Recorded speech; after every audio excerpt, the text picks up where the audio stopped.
جیسے لکھا ہے کہ آندھی کا سناٹا اور زوردار آواز آئی اور جس سے وہ جگہ جو تھی وہ ساری گونج اٹھی اور تمام لوگ جو اس غیر زبانوں کو سن رہے تھے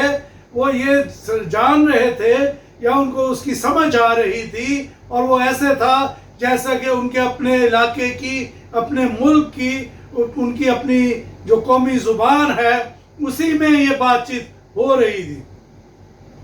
اور جو لوگ آپ جانتے ہیں کہ ہر جگہ پر مختلف قسم کے لوگ ہوتے ہیں، بعض لوگوں کا وتیرہ ہی یہ ہوتا ہے کہ وہ طنز کریں یا وہ بات کو نیگیٹو پہلو سے وہ دیکھیں، تو یہاں پر بھی چند لوگ ایسے موجود تھے جنہوں نے یہ کہا کہ یہ تو شاید تازہ مے کے نشے میں ہے، لیکن خدا کے بندہ نے کہا، پطرس نے اور اس کے 11 ساتھی جو وہاں پہ موجود تھے انہوں نے کہا کہ تم یہ سب جان لو کہ یہ ابھی پہر ہی دن چڑھا ہے اور ایسا نہیں کہ کوئی یہاں پر تازہ مے کے نشے میں ہو۔ اور اسی طرح میں آپ کو بتاتا چلوں کہ پہلا باب جو ہے یہاں پر شاگردوں نے، چونکہ وہ 11 رہ گئے تھے، یہودا جو ہے وہ اپنے کیے کی سزا پا چکا تھا، اس نے خدا یسوع مسیح کو پکڑوانے کے بعد ان پیسوں سے ایک کھیت خریدا اور اس کھیت میں وہ پیٹ کے بل گرا اور اس کا پیٹ پھٹ گیا اور اس کی انتڑیاں باہر نکل گئیں اور اسی جگہ پر اسی کھیت میں وہ مر گیا اور اس جگہ کا نام حقل دمہ پڑا، یعنی خون کا کھیت۔ یہاں پر لکھا ہے کہ زبور کی کتاب میں اس کے متعلق بھی پیشن گوئی ہو چکی تھی کہ لکھا ہے کہ اس کا گھر اجڑ جائے اور اس میں کوئی بسنے والا نہ رہے اور اس کا عہدہ دوسرا لے لے۔ تو یہاں پر اس واقعے کے بعد شاگردوں نے آپس میں صلاح مشورہ کیا اور انہوں نے کہا کہ ہم 12واں جو شاگرد تھا جو ہم میں نہیں ہے اس کی جگہ ہم ایک نیا بندہ اپنے ساتھ ملائیں۔ اس کے لیے 2 نام ان کے پاس تھے، ایک یوسف جو کہ برسبا کہلاتا تھا اور اس کا لقب یوستس تھا اور دوسرا متیہ تھا۔ تو انہوں نے خدا کے حضور دعا کی کہ خداوند ہم تیری مرضی چاہتے ہیں، جو تیری نظر میں بہتر ہے کہ جو شخص تیری خدمت میں ہمارے ساتھ مل کر کام کرے تو تو اس کو ہمارے لیے چن۔ لہٰذا انہوں نے اس کا قرعہ ڈالا اور انہوں نے اس کو قرعہ جو ہے وہ متیہ کے نام کا نکلا، لہٰذا 12واں شاگرد متیہ ان کے ساتھ شامل ہوا۔ میرے عزیزو، آگے چلتے ہیں تو ہم دیکھتے ہیں کہ جب خدا کا پاک روح نازل ہوا اور لوگ بھی حیران پریشان ہو گئے تو پطرس نے کہا کہ خداوند یوں فرماتا ہے کہ آخری دنوں میں کیا ہوگا کہ تمہارے بیٹے اور بیٹیاں نبوت کریں گے، تمہارے جوان جو ہیں وہ رویا دیکھیں گے، تمہارے بڈھے جو ہیں وہ خواب دیکھیں گے اور میں اپنی روح جو ہے ان پر انڈھیل دوں گا، ان پر ڈال دوں گا۔ تو جب یہ باتیں وہ کر رہا تھا تو لوگوں نے اس سے سوال کیا، پوچھا، تو اس نے بتایا کہ میں خداوند یسوع مسیح کے نام کی منادی کر رہا ہوں۔ وہ خداوند یسوع مسیح جس کو تم لوگوں نے پکڑوایا، جو کہ بے گناہ تھا، جس کے بدلے تم نے ایک ڈاکو کو چھڑوایا اور تم نے اس کو مصلوب کروایا اور تمہارے ساتھ نہ صرف تم لوگ بلکہ تمہارے سردار بھی اس کے ساتھ اس کام میں شامل ہوئے، تاکہ لیکن وہ خدا کا بیٹا، خدا نے اس کو موت کے بند کو کھول کر اس کو زندہ کیا، کیونکہ کلام میں لکھا ہے، داؤد بھی اس کے حق میں کہتا ہے کہ میں خداوند کو ہمیشہ اپنے سامنے دیکھتا رہا کیونکہ وہ میری داہنی طرف ہے تاکہ مجھے جنبش نہ ہو۔ میرے عزیزو، اسی طرح